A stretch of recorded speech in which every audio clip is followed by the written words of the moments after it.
এমনিতেই সামনে পরীক্ষা, পরীক্ষার টেনশন, অনেক কিছু পড়া বাকি, তার উপরে যতদিন এগিয়ে আসছে যেন মনে হচ্ছে সব ভুলে যাচ্ছে, সব গুলিয়ে যাচ্ছে, কিচ্ছু মনে থাকছে না। একদিক থেকে পড়ছি, আরেক দিক থেকে ভুলছি, অনেক পড়া বাকি।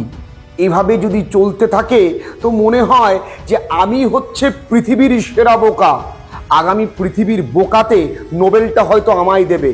কিচ্ছু মনে থাকে না, আমার মাথায় কিচ্ছু নেই, গোবর পোড়া। এই লো কনফিডেন্স তোমার কিন্তু রেজাল্টে ভয়ানক এফেক্ট ফেলবে। তুমি কিচ্ছু ভোলোনি, ইভেন তুমি যা একবার শুনেছো তোমার ওই এমসিকিউ পরীক্ষাতে সেটা 100 আউট অফ 100% মনে পড়বে।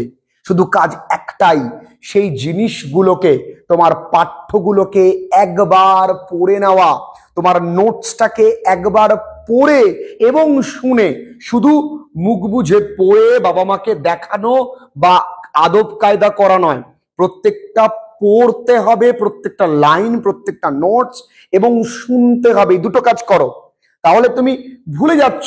It is a very normal natural reactions.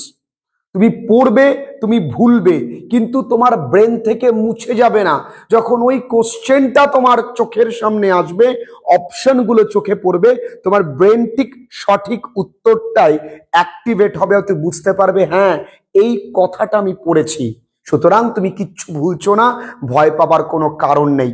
পরীক্ষা যত এগিয়ে আসবে তোমার মনে দুশ্চিন্তা বাড়বে, এটা স্বাভাবিক। প্রত্যেক যুদ্ধের আগে সব রকম ভাবে কিন্তু প্রত্যেক দেশ ভালো এবং খারাপ দুদিক ভেবেই কিন্তু এগোয়। এই তোমার মনে দুশ্চিন্তা ওঠা, তুমি পৃথিবীতে একা নও, সকলে এই দুশ্চিন্তার মধ্যে দিয়ে যায়। এই সময় ঘুমের প্রয়োজন। এই সময় তুমি দিন রাত এক করে পড়লে দুদিন, তারপর অসুস্থ হয়ে যাবে না। সমস্ত কিছু রুটিন মাফিক করবে, চেষ্টা করবে। এই সময় যতবার জাস্ট রিডিং পড়ো ওই লাইনগুলো, এবং একটা দারুণ টেকনিক তোমাদেরকে আমি শিখিয়ে দিই। নিজের মতন করে প্রত্যেকটা গল্প কবিতায় ইম্পর্টেন্ট ওয়ার্ডগুলো, ইম্পর্টেন্ট নোটসগুলো একটা ওয়ার্ডে লিখে রাখো, জাস্ট ওইটুকুনি। দেখবে না ওই ওয়ার্ডটা জাস্ট চোখে, কেন পুরো গল্পটা পড়লে, পুরো গল্পটা পড়ার পরে কয়েকটা গুরুত্বপূর্ণ লাইন বেরোলো, এবং শেষ দিকে প্রস্তুতিতে গুরুত্বপূর্ণ ওয়ার্ড দেখবে। ওই গুরুত্বপূর্ণ ওয়ার্ডের মধ্যে কিছু ওয়ার্ড তোমার মনে থাকবে না, জাস্ট সেগুলোকে বারংবার পড়া, আর কিছু না। তাহলে পুরো গল্প, পুরো কবিতা, পুরো ব্যাপারটাকে, পুরো কনসেপ্টটাকে কয়েকটা ওয়ার্ডে নিয়ে আসো। ওইভাবে তুমি পড়ো, দেখবে তোমার ভুলে যাওয়ার যে ভয়টা ওটা থাকছে না। এবং মনে রাখো, খুব কঠিন কনসেপ্ট, খুব ব্যতিক্রমী কনসেপ্টের পেছনে তুমি এখন অতিমাত্রায় ছুটবে না। কারণ যদি ব্যতিক্রমী প্রশ্নের পেছনে ছোট, যেগুলো পরীক্ষায় আসার চান্স 99.99% নেই, তো ওই ধরনের প্রশ্ন না করে যেগুলো তুমি প্র্যাকটিস করেছো ওই প্রশ্নের পেছনে ছুটতে গিয়ে এগুলোও কিন্তু ভুলে যাবে। তাই বেসিক কোশ্চেন্সগুলো, গল্প, কবিতা এবং যে বেসিক প্রশ্নগুলো রয়েছে সেগুলো ভালো করে রিভিশন দাও। তুমি কিচ্ছু ভুলো না বাবু, সব তোমার মনে থাকে। এটা আমাদের ব্রেনের মেকানিজম, যে তুমি যত পড়বে পেছন দিকে তত ভুলবে, কিন্তু ওটা মুছে যায় না। এমসিকিউর মজাই তো ওইখানে, যখনই তুমি পড়বে অপশনটা, ঠিক বহুদিন আগে যদি শুনেও থাকো তোমার মাথায় সঠিক উত্তরটা আসবে।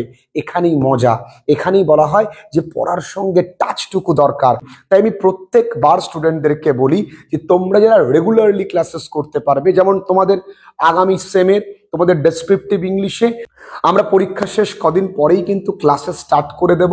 তাই আমাদের আগামী যে সেমিস্টার তার ভর্তি চলছে, সেখানে দুটোই কাজ, শুধু রেগুলার ক্লাস দুটো করা, কোনো প্রবলেম থাকলে আমায় জানানো। এইভাবে তুমি চলতে থাকলে তোমার ভালো রেজাল্ট কেউ আটকাতে পারবে না। পরীক্ষার আগে তুমি কি কি করবে এই মুহূর্তে বললাম। নোটসটা কিভাবে ক্রিয়েট করবে, একটু লিখে লিখে পড়বে, একটু আওয়াজ করে করে পড়বে।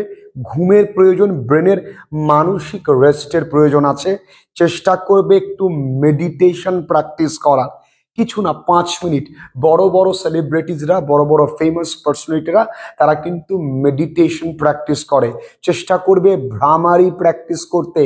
ভ্রামারি অত্যন্ত সহজ একটা প্রাণায়াম, খুব সহজেই তুমি তোমার এই দুটো আঙুল চোখের উপরে রাখবে, চাপ দেবে না, কানটাকে বন্ধ করে দীর্ঘ নিঃশ্বাস নিয়ে যেমন ভ্রমর গুঞ্জন করে তেমন করে নিঃশ্বাসটা ছাড়বে, ঠোঁট দুটোকে বন্ধ রেখে।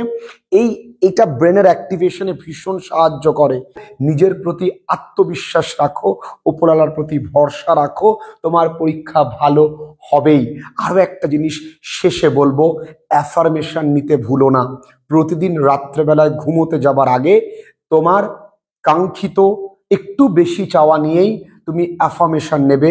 যেটা তুমি চাইছো সেটা মনে মনে মিনিমাম 15 টাইমস বলবে, এবং ঘুম থেকে উঠেই প্রথমেই তুমি কিন্তু অ্যাফার্মেশন নেবে। ঘুম থেকে ওঠার পর দেখবে তুমি কনসিয়াস এবং সাবকনসিয়াসের মাঝে থাকো। সেই সময় তুমি যেমন ভাবে অ্যাফার্মেশন নেবে তেমনটাই তুমি তৈরি হতে পারবে, এটা আমার দৃঢ় বিশ্বাস।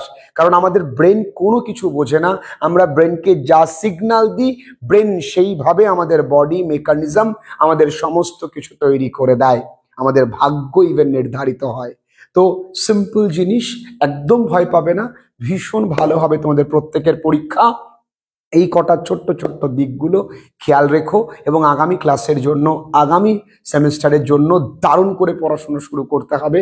দেখা হচ্ছে তোমাদের সঙ্গে ক্লাসে। তোমাদের জন্য প্রচুর ভিডিওস পরপর আসবে।